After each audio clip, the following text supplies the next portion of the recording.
Hello everyone, it's Al from Exiles again, and yeah, I came first with INFERNOBLE nights this Sunday just gone, and my locals played against some really tough competitors, and yeah, so it was really cool.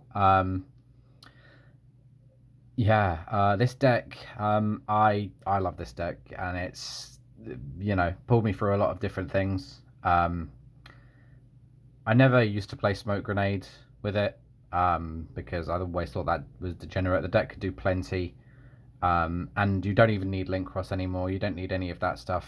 You can just wholeheartedly use your combos to get to where you need to be. And I'll be talking about what this deck can do that other decks can't, as well as, just how surprisingly strong it is. So, without further ado, let's talk about the main deck. So, I'm playing 2 copies of Immortal Phoenix Gearfried. A lot of people are playing this card at 1 at the moment. I'm choosing 2 because it's a card you want to see going first, but it's also a really good follow-up card to search with the Zold's First effect, which is fantastic. It's an activated effect in hand that lets you banish and equip from your graveyard or field to special summon it from your hand. It can equip a monster to it when it declares an attack, non-targeting, which is very useful for getting rid of things like Dragoon. It has monster effect negation and destruction. When an opponent's monster or monster activates its effect, you can send an equip card from your field to the graveyard to negate and destroy. It's a huge boss monster. It's got 3,000 attack. It's just really good. I really like this card at 2. Yeah, I like the ratio. It's awesome. Let's talk about our starters next. So we have 3 copies of Super Quantum Red Layer. This card is really good because being a level 5, itself and just Oliver is straight up just Charles. It can recycle itself back from the graveyard if you special summon it. It's just a free body on the field, and it being a fire warrior means it synergizes with cards like Reynald, which is awesome. 2k attack body, so if you're in a pinch, you can equip it with your Divine Sword Phoenix Blade to potentially run over your opponent's El Shaddai Winder, and then combo off in the main phase 2. One Armageddon Knight. This is being paired with our Plague Spreader Zombie, which is a Garnet. I really like this card in the deck, mainly because the Plague Spreader Zombie can shuffle back bricks in your hand. Well, not shuffle back, put bricks in your hand back into the deck, like, I don't know, Cult Wing. Or things like Genba and stuff like that, so you can combo off more efficiently. It can special summon itself from the graveyard not once per turn, banishes itself when it leaves the field, but you also have access to cards like DDR, which can bring the Plague Spreader back from the banished and then use its effect again if you need to, which is really stupid. It can help get you into level 5 synchros with your tokens, as well as other monsters. Just, it really helps your combos, and yeah, technically it's another Garnet, but it's a Garnet worth playing, in my opinion. 3 copies of Connector and the 1 Dolphin. This is still as stupid as it ever has been since Goki format. Aqua Dolphin can pick cards out of your opponent's hand, or just simply give you knowledge about your opponent's hand. It's so silly. It by itself and an extender is full combo. And you'll see when you look at my extra deck that I'm missing a certain synchro monster. You might be thinking, why isn't he playing this? Well, there's an explanation for that. TLDR, I don't actually own this synchro monster. But yeah, you can potentially rip multiple cards out of your opponent's hand with this, especially if you open up with something like a Gearfried. You can summon the Aqua Dolphin and maybe potentially even get rid of a Nibiru out of their hand, being that it has 3,000 attack and all, which is awesome. I really like it. Now on to our extenders. We've got 3 copies of Oliver. Can special summon itself from the hand by sending an equip or a fire warrior from your hand or field to the graveyard. It can equip itself from the graveyard to a warrior you control and protects it from targeting effects. He's a tuner. He summons himself as a level 1 if you special summon him, so just bear that in mind. Normally he's a level 4. 2 copies of Reynard. Really need to get a 3rd copy, but to be honest, you're always searching him, and if you open the Reynard, then you don't really... Well, I mean, Durendal can search pretty much anything in your deck, but you always want to see Reynard, but again, you're running like 7 ways to get to him, so, I wouldn't say it's the most mandatory 3 of ever to exist. 2 fire flint, and the third fire flint that I don't actually own. No, it's actually a Stolfo. I was testing out a Stolfo just because of the level modulation effects. Fire flint lady is fantastic, can special summon itself from hand and tutor itself out for a different warrior in your hand if you need to perhaps get those levels you need on board. It's really fantastic, as well as the fact that if you do summon that monster, your opponent cannot target it with card effects this turn, which is awesome. 1 Ogier. This is a monster that, when summoned, can dump a Noble Arms equip spell or a Fire Warrior from your deck to the graveyard. It can equip itself from the graveyard to protect your monster from destruction effects, which means if your opponent has a Dragoon out on the field, you can equip this to your Charles, and your Charles won't be able to be popped by that Dragoon, which is awesome. We have the Bricks, 001, Cult Wing, and Gemba.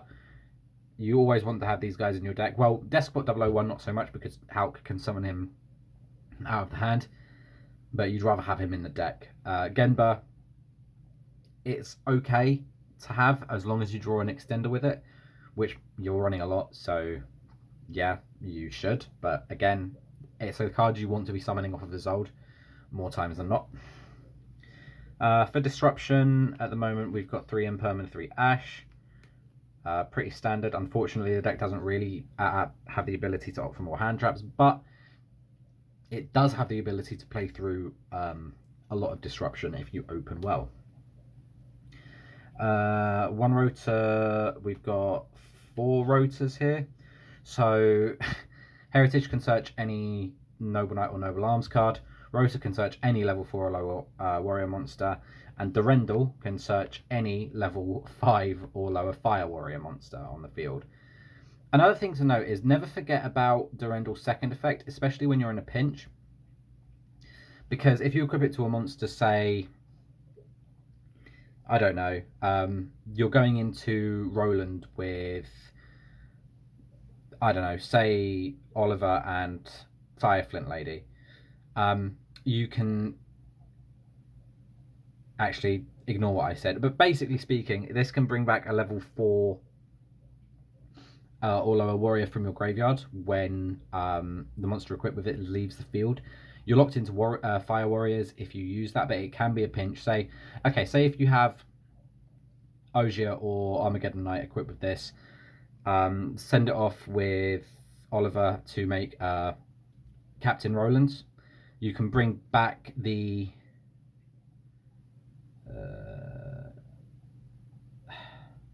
you know what, I don't use the second effect enough, so just ignore what I said, but it comes in. Just read the card and you'll know. I'm just terrible. I never resolve the second effect anyway, but it's something to keep in mind. It lets you bring back a fire level 4 or lower fire warrior. I do apologise. So essentially just Ogier or whatever else you're playing. Next we're playing DDR, Living Fossil, and Phoenix Blade. These cards are primarily the ones you want to send off of Isolde's effect. Primarily DDR and Phoenix Blade, because this card loops your shit. DDR brings back your banished stuff. Living Fossil, if you're really playing to get into it, then run multiple copies, but it's not really worth it. And 1 Arth, good for back row, but I want to replace this with Metal Silver Armor if I can find it, because it's just so stupid. Or any other sort of protective equip spell that I can equip to Charles, just to give it some more protection. Ooh. Okay, right, let's talk about the extra deck now. So, for our extra deck, we're playing 1 Charles. Pardon me. This card is insane. So, massive level 9 synchro, 3000 attack, 200 defense. If an equip becomes equipped to a monster on the field, even during the damage step, it can non-targeting destroy a monster on the field, and during the end phase, you can equip an equip spell from your hand or graveyard to it. Then you can equip a Fire Warrior from your deck to it as an equip spell that has it gain 500 attack. Meaning that at the end phase, this guy goes up to 3500. If you have your Roland in the graveyard, equips itself to it, puts your Charles up to 4k when it hits your opponent's turn, just making it a house. Roland is incredibly important for the main strategy and getting an additional disruption on your opponent's turn, because it's a quick effect in your graveyard to equip to a card you control, which means it can trigger your Charles in the opponent's turn. It being a level 5 Synchro Tuner is awesome. It has a delayed trigger effect, meaning that when it's summoned on the end phase, you get to send an equip spell from your deck to the graveyard to search any warrior from your deck to your hand.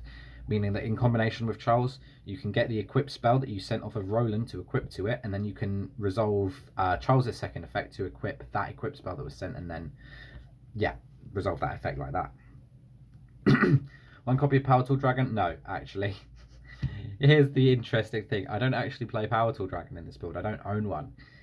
I never felt the need to go into it, because most of the time I saw Renaud, and if you open Connector and Renaud, you pretty much can just get into a board of, say, Omega, Charles, and Herald, and that board is a lot more impressive than just Charles and Herald with a token just on the side.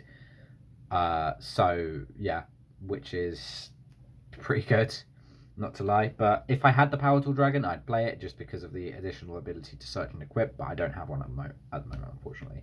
Coral Dragon's a really good level 6 Synchro Tuner. It can fuse itself, well, synchro itself with a token to make a level 9, and it can pop a card on your opponent's field by discarding one, and can draw a card when it's sent to the graveyard, which is awesome. It's always good to have more consistency. 1 Underworld Fighter Balmung.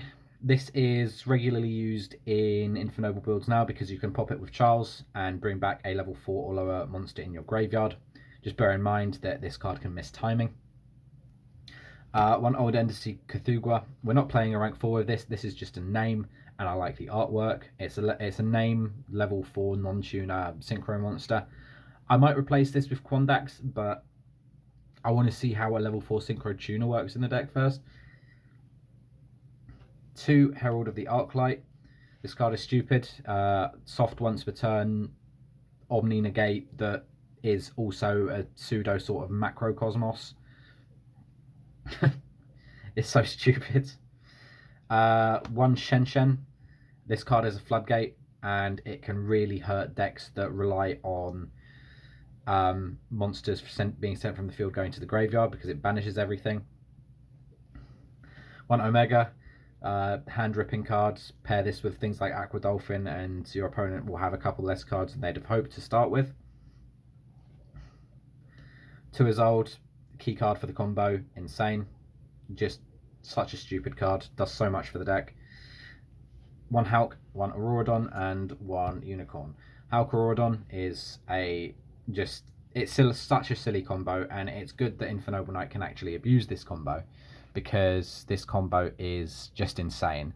I won't go into the details about the combo in this video, but I will upload a short combo video illustrating my INFERNOBLE Knight combo that I'm not sure if other people have used, but we'll see. We'll see how it goes. We'll see what happens when we upload next time. Anyway, guys, apologies that this video dragged on a little bit longer, but this has been my INFERNOBLE Knight deck profile. Came first place at my locals, very proud of it. Definitely going to play this again, potentially making it my main deck moving forward. Anyway, guys, thank you very much for watching, and that's been Al from Exiles, signing out.